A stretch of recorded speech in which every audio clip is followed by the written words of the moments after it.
Almatti, Narayanpur, Jurala, Sangameswaram, next Srisailam. ఇప్పుడు మనం వచ్చినంతా Srisailam storage water. అక్కడ గేట్లు ఓపెన్ చేస్తే నాగార్జున సాగర్, పులిచింతల, విజయవాడ ప్రకాశం బ్యారేజ్, నెక్స్ట్ వేపపిల్ల బంగాళాఖాతంలో గెలుస్తుంది. కృష్ణా డిస్టిక్ కంసనదేవి అనే ప్లేస్లో సాగర సంగమం జరుగుతుంది. కృష్ణా నది starting to ending 1400 kilometer journey చేస్తుంది. ఇటు లోపలికి 102 కిలోమీటర్స్తో ఎండ్ అయిపోతుంది. అక్కడ బోటు కనిపిస్తుంది కదా, అది ఇప్పుడు మనం వెళ్ళే పాయింట్. అక్కడ నుంచి ఒక 5 నిమిషాలు వస్తే అక్కమాదేవి ప్లేస్ ఉంటుంది. అక్కమాదేవి మారు గురించి ఒక 5 నిమిషాలు చెప్తా వినండి. అక్కమాదేవి మారు కర్ణాటక రాష్ట్రం, శివమొగ్గ డిస్టిక్, ఉడితాడి విలేజ్, వీరశైవత లింగాయత్ క్యాస్ట్. వీరశైవతానికి చెందిన వాళ్ళు 99% శివుని ఉపయోగిస్తుంటారు. చెన్న మల్లికార్జున స్వామి అంటారు.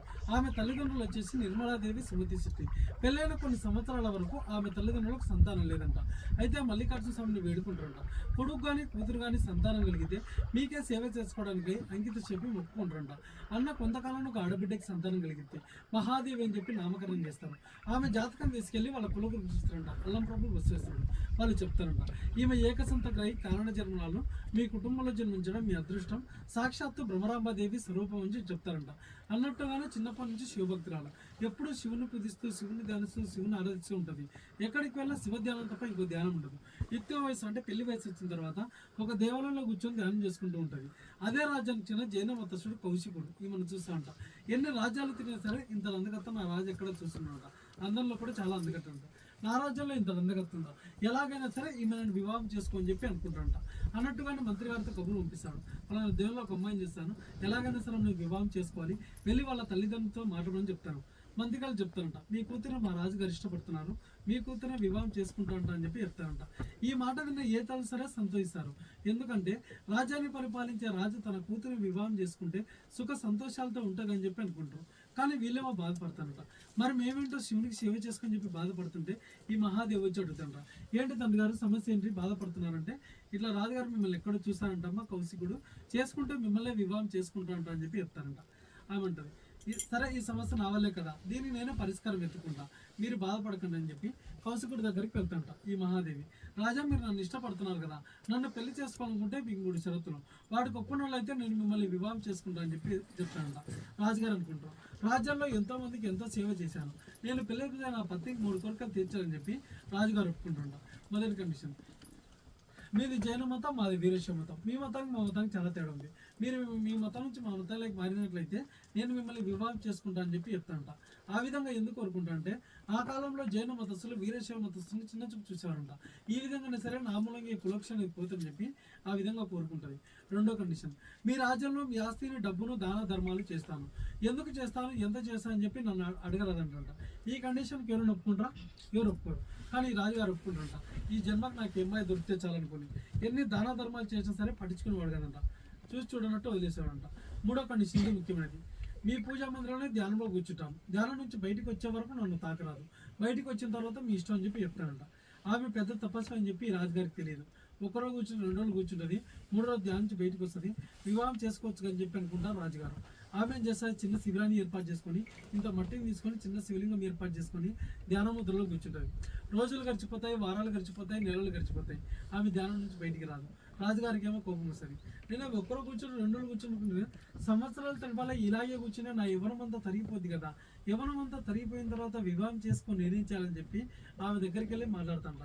ఇప్పటికే చాలా రోజులు గడిచిపోయింది, మిమ్మల్ని వివాహం చేసుకోవాలి, ధ్యానం నుంచి బయటికి రండి అని మాట్లాడితే ఆయన మాట్లాడే మాటకి మేము సమాధానం ఇవ్వదంట. అంత భక్తి ధ్యానంలో మునిగిపోయింది.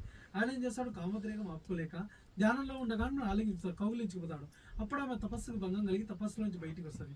రాజా నాకు ఇన్ని రోజులు నీరు లేదు, నిద్ర లేదు, ఆహారం ఏం లేదు, ఓం నమః శివాయ మంత్రం తప్ప ఏం లేదు, ఇన్ని రోజులు నా భక్తిని గుర్తిస్తామనుకున్నా కానీ ఈ తుచ్చమైన శరీరాన్ని కోరుకుంటాం అనుకోలేదని తన వంటి మీద వస్త్రాలను తీసి రాజుగారి మనం విసిరి కొడతాంట, దిగంబరిగా మారిపోతుంది.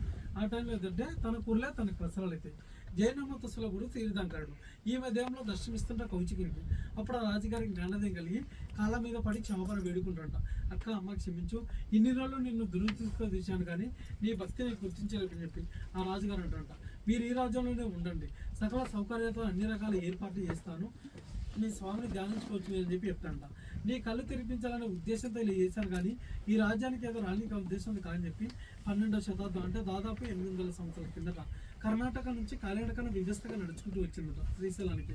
ఇక్కడ బ్రహ్మరాంబ మల్లికార్జున స్వామిని దర్శనం చేసుకుని నా స్వామిని ధ్యానించుకోవడానికి ఒక అనువైన ప్రదేశం వెతుకుతూ ఉంటే వనదేవత దారి చూపించిందంట. మంచి సంకల్పంతో ఈ శ్రీశైలం వచ్చామా, నా గర్భంలో చోటిస్తాను నీకు, నరమానవుని కంటపడని పేసిందని చెప్పి మనం వెళ్ళబోయే కేసు దాదాపు 70 అడుగులు ఉంటుంది. ఆ 70 అడుగుల లోపల 12 సంవత్సరాలు తపస్సు చేసింది అక్కమాదేవి. ఆమె తపస్సుకు మెచ్చి బ్రహ్మరాంబ మల్లికార్జున స్వామి దర్శనం ఇచ్చి స్వయంగా వెలిపించిన లింగం ఇది. మానవమాతలు పెట్టిన లింగం కాదు. శ్రీశైలంలో ఉండే లింగాన్ని జ్యోతిర్లింగం అంటాం. 1000 రూపాయలు ఖర్చు పెట్టి మనం అభిషేకం చేస్తాం.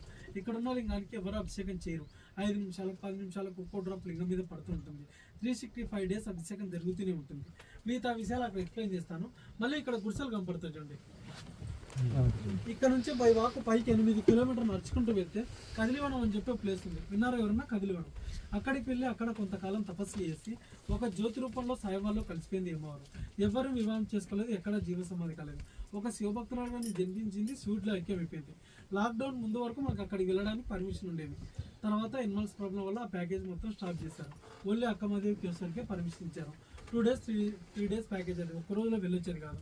మళ్ళీ అక్కడ నుంచి ఒక 5 కిలోమీటర్ల ముందుకు నడుచుకుంటూ వెళ్తే దత్తాత్రేయ స్వామి తపస్సు చేసిన ప్లేస్ ఉంది. శ్రీశైలంలో మెయిన్ టెంపుల్లో తిరుపాలక్షం చూస్తారు కదా, దత్తాత్రేయుల స్వామి వారు అక్కడ కొంతకాలం తపస్సు చేసిన తర్వాత మళ్ళీ ఇక్కడికి వచ్చి ఇక్కడ కొంతకాలం తపస్సు చేసి తన పాదకలు ఇక్కడ గుర్తుగా వదిలిపెట్టారంట. దాన్ని వచ్చేసి తపోవనం అంటారు, దీన్ని తపోభూమి అంటారు. ఈ తపోభూమిలో 70 అడుగులు వెళ్ళి దర్శనం చేసుకొని రావాల్సి వస్తుంది. ఫస్ట్ ఫోటో వాళ్ళైతే ఇప్పుడు లోపలికి వెళ్ళి ఉంటారు. వాళ్ళందరూ బయటకు వచ్చే వరకు మనకు లోపలికి వెళ్ళడానికి వీలుండదు. ఎందుకంటే ఆక్సిజన్ లెవెల్స్ తక్కువ ఉంటాయి కాబట్టి వాళ్ళందరూ బయటకు వచ్చిన తర్వాత అక్కడ ఎక్స్ప్లెయిన్ చేసుకొని లోపల తీసుకెళ్ళి దర్శనం చేపించి తీసుకొస్తుంది సార్. ఓకేనండి. ఇప్పుడైతే ఏ సీట్లో కూర్చొని రిటర్న్లో కూడా సేమ్ సీట్లో కూర్చోండి సార్. Right, start.